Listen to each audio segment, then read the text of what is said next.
Larry, we've got leftist lunatics taking over. Wonderful to see you. How you doing there today? Doing fine. Buttoning down the hatches. They're coming for us, Jason. Tell me But about it. I know. we can handle it. It's 10 of them against one of us, two of us. Odds slightly in our favor, as Batman used to say. We've got an interesting graphic here. Of course, this is one of my mock-ups. Of course, Ilhan Omar is not being deported, but this is wishful thinking, right, Larry? We can have a positive attitude. I want to make sure everybody knows that they can support you and your work by going to freedomwatchusa.org. Everybody knows, Larry, that you started Judicial Watch and now Freedom Watch. And, it's interesting. You and I were talking a lot last week about some of the different motions that I'm bringing and stuff. How is it that I, as a pro se, with just the money from the generous viewers who watch this show, I'm able to do things that seem to be moving the judicial branch more than your former colleagues over there at Judicial Watch? But we won't focus on that too much. They get Well, documents. Jason, you're very bright, and that helps. And you become the equivalent of a lawyer, better than most lawyers, frankly, over all these years Thank in you, your Larry. litigation, your personal litigation, and otherwise, and following what I do and what others do. So, hats off to you. And you have some very innovative ideas that we're going to try out in our new Department of Judicial and Legal Accountability to reform the legal system and to get honest and ethical judges who follow the rule of law and just don't do what they feel like doing ideologically to the left or rhino Republicans or whatever the case may be. And we can talk about that later. But you put up this meme of Ilhan Omar, and this is a very interesting story, is that it was our good friend and colleague, Laura Loomer, who uncovered initially that Ilhan Omar, this congresswoman from Somalia, or should I say Minnesota? Sorry, I got it by mistake, which is basically the same thing. It's Yeah. not funny, actually, that she married her brother to get a green card. And then she went up that to get citizenship. In addition, she was accused of tax fraud. And I actually prepared, this is years ago during the first Trump administration, a, a complaint for an investigation with the goal of having her deported back to Somalia. I mean, she hates this country. She hates white men in particular and white people generally. And she has committed immigration fraud. She should be the first that shepherded out of this country and sent back to Somalia. But, it was at that time, it was convenient for President Trump and the Democrats, excuse me, the Republicans, to leave her in power. She became, a lightning rod. But the time has now come with much better people around President Trump. I think he's doing an excellent job. It's time for him, given all the courageous things that he's done, basically to just have her arrested and give her due process, let her have a trial. She's indicted herself, and have her shipped out of this country permanently. And that'll be a warning to the other clowns up there, whether it's Alessandria Ocasio-Cortez or Rashida Tlaib, her Bobsy twin. That's Ilhan Omar's Bobsy twin. By the way, Rashida Tlaib assaulted Laura Loomer years ago when Yeah. she went to an event, grabbed her cell phone violently. I brought a lawsuit. It went to a Michigan judge, and the case was dismissed. It was, wired. But we Wasn't made the it? point. Didn't Keith Ellison have something to do with it? Was it Michigan or Minnesota? That one too. Oh, Keith Ellison? yeah, I got it mixed up. Michigan, Minnesota. Keith Ellison was the attorney general at the time. Keith Ellison is a disciple of the ultimate anti-Semite, Louis Farrakhan, disgrace. I mean, that state has become a disgrace, in terms of the left. They're good people that are there. Michelle Bachmann's a good person. Other people are good. Minnesotans are good people generally, but there's some really terrible leftists up there. And so these are the individuals that are helping to foment violence today. So you have AOC, who was out on the airwaves recently, saying that if Democrat members of Congress are arrested, there's going to be hell to pay. She was, in effect, a threat to violence. You've got Ilhan Omar saying white men are the cause of most crime in this country, that they should be persecuted in effect. And then you've got others out there like the minority Speaker of the House, Hakeem Jeffries, calling for violence. You've got Cory Booker calling for violence. They're all calling for violence. You've got that clown up there in Minnesota, Tim Walz, calling for Oh, violence. yeah. You've got that overstuffed pig, Pritzker in Illinois, calling for violence. I mean, he couldn't do much harm anyway. He couldn't run fast enough to catch you. Right. Well, He Larry, let ran, me ask you this. There was this you big know, incident that just happened in Newark, right? And we've heard everybody, they're up in arms. They're like, oh, you can't arrest a mayor. They seem to have forgotten that they arrested the President of the United States. absolutely. And years ago, they were about ready to arrest Nixon too. So yeah, that's complete nonsense. But I'll tell you something. Take your hats off to Alina Habba that ordered that arrest, and take your hats off to Pam Bondi, who have been taking courageous stands and even arrested a couple judges recently. And it's good to send that message. And we at Freedom Watch, as you know, Jason, because you actually filmed many of them and helped orchestrate them, is that we intend to indict these judges for violating their oath of office. They should be doing, give them 90 days in prison to think about it, so maybe it'll sober them up. But the fact is that you violate your oath of office, that is a crime. And they're administering to the law, not with regard to the rule of law, but who you are that appears in front of them. And that's been true for an extremely long time, which is why I started Judicial Watch in 1994 and now, run Freedom Watch, which does today what Judicial Watch used to do, hard-hitting lawsuits. But this is the type of thing that needs to be addressed, and it needs to be addressed quickly because this country is going to go up in flames. It's going to go up in flames relatively shortly. The more President Trump has success, the more they're going to get vicious, and they Yeah. are vicious, and they're armed, and they're coming for us. And I suggest that people do arm up themselves, not to use offensively, but use defensively, in the event that someone comes after you. Yeah. Now, Larry, last time you and I spoke, definitely indicting judges. I'm excited about it. I've been, as you just said, taking kind of a unique approach. You and I spoke last time about the fact that I had entered a motion seeking leave to file as an amicus in the Signalgate case. And Judge Boasberg just blocked it. Extrajudicial, extra constitutional blockage. I overturned him with a Rule 59E motion, and I've done another thing since then that I think you're going to be proud of, Larry. I've said it many times. You've been my Mr. Miyagi in the world of law. You used to tell me to do things and I had no idea what you were talking about. But now I've written many affidavits and I've shoved many motions up judges' asses. But I've come up with a unique theory, basically just alerting these judges that they have forfeited their judicial authority under Article 3's Good Behavior Clause. Now, I've already filed this in the D.C. court, and it should have been on the docket today. Tomorrow is the last day I'm going to tolerate. They say it takes 24 to 48 hours, but I'm going to have to start calling them again. There's a new judge who's going to receive one of these notifications, and he's new in many ways. He's new to this process. He's new to the bench. His name is Dale Ho, and he's a judge in the Southern District of New York. He was an ACLU lawyer previously before he was appointed by the demented former president Joe Biden, and he's been presiding over this USA versus Eric Adams case.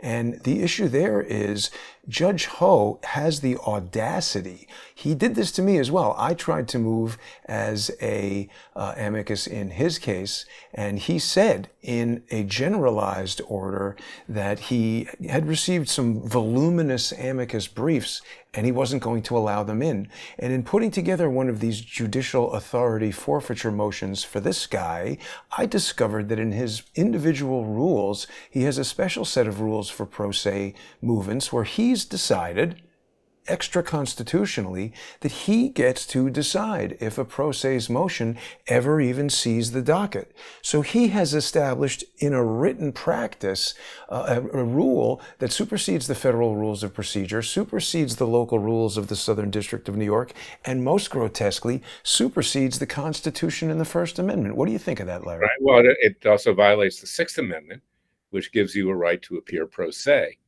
But New York has very peculiar rules in federal court. And I remember going way back with some crazy judges years ago when I was younger and practicing law, is that in New York, you generally don't file a motion initially in federal court. You ask the court for permission to file the motion. Right. And that in and of itself is unconstitutional. It's a denial of due process, because you should be able to file the motion in case it's denied. You can then take it up on appeal. Now, I suspect you can file it, make a proffer. This is what I was going to say, and preserve your right for appeal. But there's a tremendous arrogance in New York. And I remember one time I was representing an Italian client, my best client at the time. McAfee was the name of it. I was in private practice before I started Judicial Watch. They made it revetments. They had, most of the market share worldwide. It was a simple commercial case.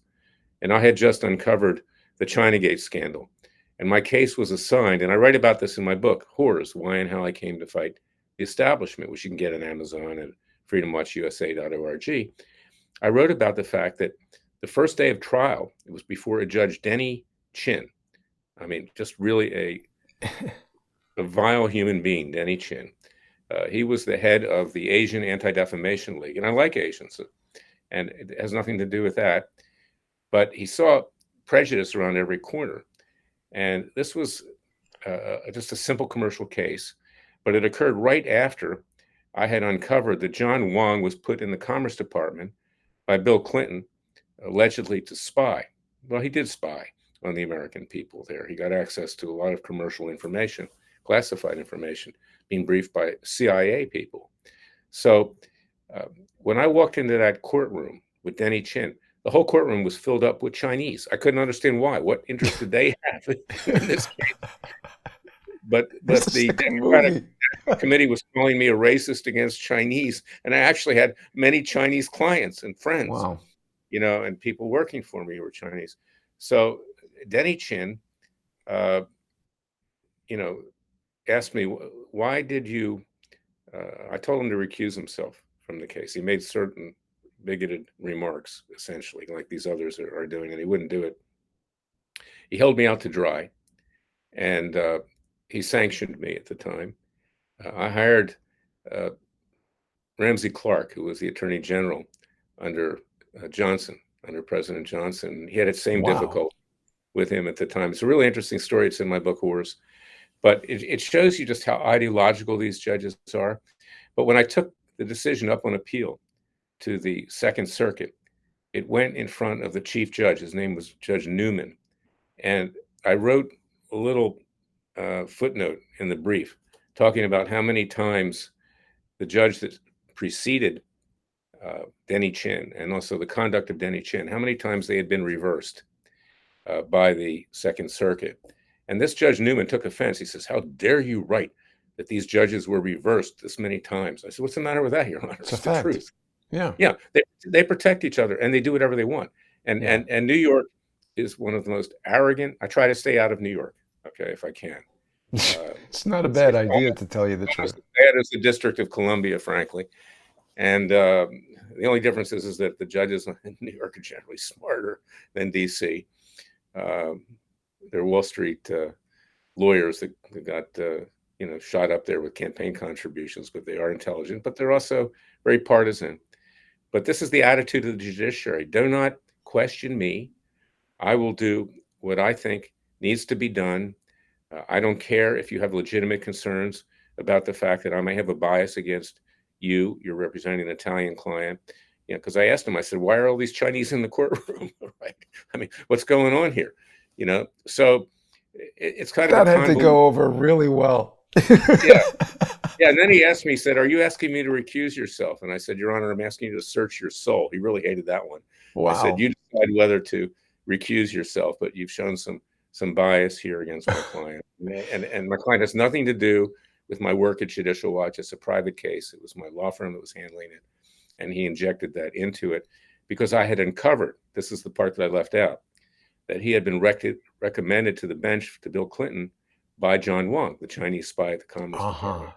That was the linchpin that drove him over the edge. Because I asked because it was probably true. The judge could have been a spy there to manipulate. Let's stay on this for a second, Larry, because this is important. Someone might say, "Oh, Larry is just making fun of judges." First thing I want to do is compliment you, because I have had the opportunity to see you in court, and it's what the stories you're telling. if anybody gets a chance, Larry in court is so skillful and funny in the things that he's saying. I can see that the judges would get pissed off because you make them look stupid. But we got to talk about something else for a minute, because just last week, and there's been Well, let virtually me add there nothing about before this. we do that I'm always respectful to judges, but I talk Yes, straight to them, yes. as equals, not as But they don't superiors. take that straight talk. They don't They like don't that. take That's it. And I the was respectful to Chin too, right. you know, by the But the thing that happened last week, Larry, is that they unsealed, in this case that Dale Ho is presiding over, which is the United States versus Eric Adams, they unsealed something like 1,700 pages of FBI previously classified evidence, and it was showing all kinds of foreign straw donations to his mayoral campaign from Turkey and Uzbekistan, the use of Signal and other encrypted apps to conceal criminal conduct, including destruction of phones, witness tampering, obstruction of justice. I mean, this is really serious, toothy allegations in an indictment, encrypted device and avoidance techniques. This is a lot of stuff, matching fund fraud. So what I did in this whole motion that I'm dealing with Dale Ho on is that I'm saying that, look, this is a serious matter because the judge is essentially working with, this is a lawfare case. Trump, this was an unprecedented move, Larry. We had a Deputy Attorney General, Emil Bove, you might recall in February and March, all of the prosecutors resigned because they refused. They didn't want to withdraw the case, and the Deputy AG so insisted that they do it, he did the unprecedented in U.S. jurisprudence maneuver of actually appearing pro hoc vice himself and prosecuting the case. Do you remember that detail? It didn't get much coverage. yeah, generally. I mean, you were telling me about it. Yeah. It's pretty crazy. So I had this whole piece here describing how this was a lawfare case against Donald Trump. And I just don't know, he's so busy dealing with international, global politics that I just don't know if he's dialed in on this. And that's how they're trying to get him, in my view. Yeah, we'll do anything they can. But this is, another situation. What you've seen with the prosecutors here and quitting and everything like that. Uh, there probably is a lot here against Eric Adams, but Trump cut a deal with him. He wanted him on his side, so they cut a deal. It was like a plea bargain in effect. But the So thing he that's now unique owns, about it, he now we owns need, Eric Adams. but we need He's your input shining on on this. We the need your news. input on this, Larry, Yeah, because correct me if I'm wrong. The purpose of a plea bargain is ordinarily an individual has the Fifth Amendment right to not incriminate themselves. And so if the prosecutors want to leverage a defendant to kind of level up and get the kingfish in an operation, they say, hey, let's make a deal. If you agree to waive your discretionary right to not say anything and you tell us what you know, we'll agree to not prosecute you because we want to get the bigger guy. In the case of Eric Adams, first of all, he's the biggest fish in this conspiracy, so there is no level above him. And second of all, he wasn't agreeing to testify or do well, anything. yeah, it He wasn't a had plea to bargain. follow federal law.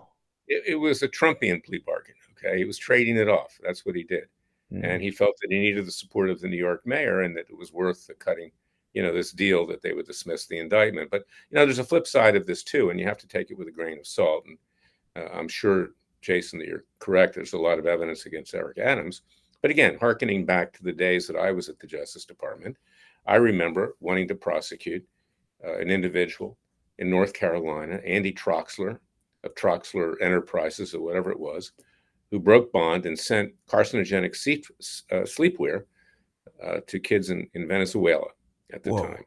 And I couldn't do that because the U.S. attorney in Greensboro was politically connected. And that was one of the things, again, I wrote about in my book, Horrors. I guess it's getting a lot of play during this show, Horrors, Why and How I Came to Fight the Establishment. That was one of the things that soured me on the Justice Department. And I then moved from this section, it was the Consumer Affairs section of the Antitrust Division, to the section that broke up AT&T, which was rewarding. We had really committed people there, and we got the job done. We broke up AT&T and created competition, which we benefit from today. But I saw that politics. And I'm an ideologue, I'm a purist. It disgusted me, is that we could only bring a criminal case against the corporation, which then went bankrupt. So there was no justice at all. Not the individuals who did it. The individuals who did it, Wow. Wow. Well, let me just give you the bottom line on this because I'm concerned that it's not the last act in the Eric Adams case. And I don't know that Trump made this deal so much as he was tricked into it, because what I'm predicting next is, first, this has all just happened last week. So the legacy media outlets are going to begin speculating that Donald Trump pressured the DOJ to drop the Adams case for corrupt political motives. Norm Eisen, Andrew Weissman, and the chorus of clowns on MSNBC will pound that narrative until the lie hardens into perceived fact. And once that perception is solidified in the court of public opinion, some other rogue prosecutor will attempt to bring obstruction and conspiracy charges against Trump. And with Letitia James' credibility in shambles, whoever that is remains unclear. But Larry, I'm telling you, the rest of this prediction can be taken to the bank, just not the kind of bank that gives Andrew Weissman $1 million loans 5 days before going into FDIC receivership. I agree with you. They'll probably use this. But then again, and here's the flip side again. I'm playing a little bit of devil's advocate. Is that here you had Eric Adams that started to mouth off against Biden and Harris and how they were handling the immigration. So, I mean, I can assure you probably 90% of all politicians in this country have committed crimes. Okay. True. I mean, this is serious, though. Right. This is allegedly serious. But the fact that the Biden Justice Department went after Eric Adams was predictable. Years ago, James Traficant from Youngstown, Ohio, became very critical of Bill Clinton, and he wound up getting indicted too and removed from Congress as a result.